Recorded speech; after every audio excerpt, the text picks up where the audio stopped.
Imagine करो, दो भाई जिनकी फैमिली कंडीशन बहुत ख़राब थी। उनके फादर एक शू फैक्ट्री में काम करते थे और उनकी मदर लॉन्ड्री का काम किया करती थी। और फिर सोचो कि इन्हीं दोनों भाइयों ने दुनिया की दो सबसे बड़ी शू कंपनीज को क्रिएट किया और इनकी दुश्मनी की वजह से एक शहर को दो हिस्सों में बांट दिया गया। ये कहानी है एडिडास और प्यूमा की। 1898 जर्मनी के एक शहर में जन्म होता है रुडोल्फ डैसलर, जिसको रूडी कह के बुलाया जाता था। और उसके ठीक 2 साल बाद यानी 1900 में जन्म होता है एडोल्फ डैसलर, जिसको एडी कह के बुलाया जाने लगा। रूडी और एडी बहुत गरीब परिवार से थे, जहां उनके फादर एक नॉर्मल सी शू फैक्ट्री में काम किया करते थे और काफ़ी कम पैसा कमा पाते थे। उनकी मदर फैमिली को सपोर्ट करने के लिए अपने घर में ही एक छोटा सा लॉन्ड्री का बिजनेस चलाती थी। रूडी और एडी अपनी मदर के इसी बिजनेस में बचपन से हेल्प करते थे। कुछ टाइम बाद जब वर्ल्ड वॉर 1 हुई तो दोनों डैसलर ब्रदर्स वॉर में लड़ने गए और जब तक वो वापस घर आए उनकी मदर का ये बिजनेस बिल्कुल ख़त्म हो चुका था। वॉर की वजह से जर्मनी की इकोनॉमी को बहुत नुकसान हुआ था और गरीबी और ज़्यादा बढ़ चुकी थी। इसी समय एडोल्फ को एक बिजनेस आइडिया आता है ताकि वो अपनी फैमिली को सर्वाइव करने में हेल्प कर सके। एडी ने नोटिस किया कि मार्केट में स्पोर्ट्स के लिए स्पेशल शूज़ नहीं थे। एडी को स्टार्टिंग से ही स्पोर्ट्स में और शूज़ की मैन्युफैक्चरिंग में काफ़ी इंटरेस्ट था, तो उसने अपनी ही एक शू फैक्ट्री खोलने का फैसला लिया।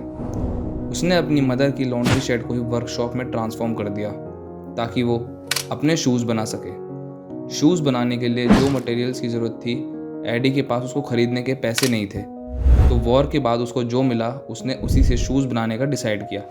एडी चाहता था कि शूज़ ज़्यादा से ज़्यादा लाइट वेट और ड्यूरेबल हों। कुछ टाइम बाद एडी के भाई रूडी ने भी बिजनेस ज्वाइन करने का सोचा। रूडी की स्किल्स थी सेल्स एंड मार्केटिंग में और वहीं पे एडी की स्किल्स थी प्रोडक्ट मैन्युफैक्चरिंग और शूज़ को और बेहतर करने में। 1924 में दोनों भाइयों ने डैसल शू फैक्ट्री स्टार्ट की, पर किसी ने नहीं सोचा था कि इन दोनों भाइयों की दुश्मनी की वजह से दुनिया की दो सबसे बड़ी शूज़ कंपनी की शुरुआत होगी। दोनों भाई बिजनेसेस को काफ़ी अच्छे से रन कर रहे थे। जहां एडी की वजह से शूज़ की क्वालिटी अच्छी होती जा रही थी, वहीं रूडी की वजह से सेल्स बढ़ने लगी थी। फिर आता है ईयर 1936। इस साल ओलंपिक्स को जर्मनी होस्ट कर रहा था और ये गोल्डन अपॉर्चुनिटी थी डैसल ब्रदर्स के लिए, क्योंकि ओलंपिक्स विनर अगर उनके शूज़ पहनता तो उनकी बहुत अच्छी मार्केटिंग हो सकती थी। एक एथलीट ऐसा था जिसको वो लोग खुद चाहते थे कि उनके शूज़ पहने। उसका नाम था जेसी ओवंस।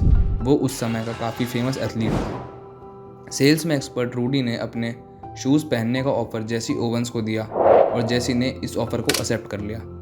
उसी साल जेसी ने 4 गोल्ड मेडल्स जीते और डैसल ब्रदर्स को इससे काफ़ी फ़ायदा हुआ। सेल्स आसमान छू चुकी थी। ऊपर से तो सब कुछ अच्छा दिख रहा था, पर रियल में दोनों भाइयों के बीच काफ़ी ज़्यादा प्रॉब्लम्स आ चुकी थी। डैसलर फैक्ट्री अब बहुत बिजी हो चुकी थी। जहाँ रूडी को लगता था कि उसकी सेल्स स्किल्स बिजनेस के लिए सबसे ज़्यादा इंपॉर्टेंट है, वहीं एडी को लगता था उसकी मैन्युफैक्चरिंग बिजनेस के लिए ज़्यादा इंपॉर्टेंट है।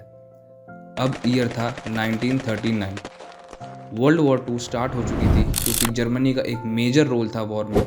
वहाँ के सारे बिजनेसेस को कंट्री की हेल्प करने के लिए कहा गया।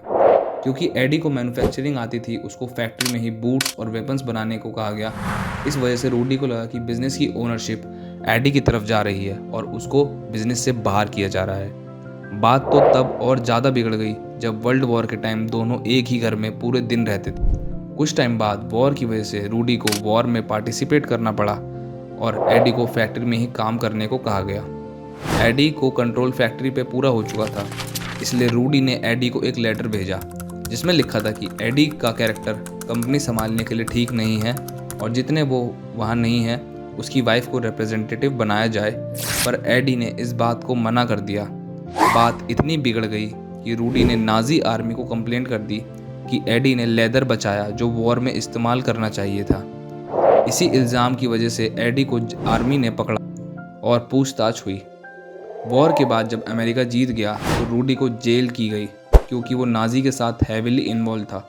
इस टाइम रूडी और ज़्यादा गुस्से में था, क्योंकि उसके भाई ने उसको छुड़वाने के लिए कुछ नहीं करा। ये भी कहा जाता था कि एडी ने ही अमेरिकन्स को टिप दी थी रूडी को पकड़ने की। अब दोनों के बीच बात इतनी बढ़ गई थी कि अब दोनों भाई दुश्मन बन चुके थे। फिर 1948 में काफ़ी बहस के बाद डैसलर शू फैक्ट्री का बंटवारा कर दिया गया। रूडी और एडी को कंपनी के इक्वल एसेट्स दिए और दोनों ने अलग कंपनीज रजिस्टर करवाई। एक का नाम था एडिडास और दूसरा का नाम था पूमा।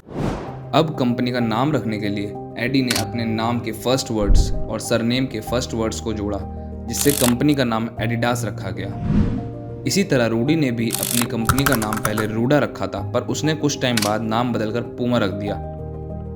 उसको लगता था वो नाम ज़्यादा एथलेटिक और स्ट्रॉन्ग था। कंपनी के स्प्लिट होने के बाद कंपनी के वर्कर्स भी स्प्लिट हो चुके थे।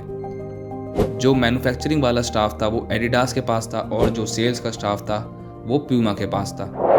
इन दोनों की दुश्मनी की वजह से पूरा टाउन हाफ में बट चुका था। लोग शूज़ देखकर डिसाइड करते थे कि उन्हें सामने वाले इंसान से बात करनी है नहीं। इस पूरे वक्त के बीच सिर्फ एक मेयर था जिसको इनकी वजह से एक पैर में एडिडास का शूज़ और दूसरे पैर में प्यूमा का शूज़ पहनना पड़ता था ताकि टाउन में लड़ाई ना हो। स्टार्टिंग में दोनों शूज़ काफ़ी सेम दिखते थे। इस डिफरेंस को मिटाने के लिए एडिडास ने शूज़ में 3 लेदर स्ट्रिप्स लगानी स्टार्ट करी। इससे दोनों शूज़ में डिफरेंस काफ़ी अच्छे से पता चलने लगा। उसके बाद ईयर 1949 में जर्मनी में वॉर के बाद पहली बार फुटबॉल चैंपियनशिप हुई और जर्मनी ने एडिडास के शूज़ पहने थे क्योंकि एडिडास के शूज़ की मैन्युफैक्चरिंग कमाल की थी। जर्मनी की टीम गीली मिट्टी में भी आराम से खेल पा रहे थे, जिसकी वजह से एडिडास को नेशनल हीरो कहा गया और एडिडास का बिजनेस बहुत ग्रो करा। जो एक कंपनी में होता दूसरी कंपनी वही करने लगती ताकि कोई पीछे न रह जाए। दोनों कंपनीज आगे बढ़ने के लिए एथलीट्स को काफ़ी पैसे दिया करती थी, जिससे दोनों कंपनीज का काफ़ी कैश बर्न होने लगा था। दोनों कंपनीज के फाउंडर में इतनी हेट थी कि जब दोनों की डेथ हुई तब भी इन दोनों को सिमेट्री के अलग अलग कोनों में दफनाया गया और उन्होंने अपने एंड टाइम में अपने मरते दम तक कभी भी एक दूसरे से बात तक नहीं करी।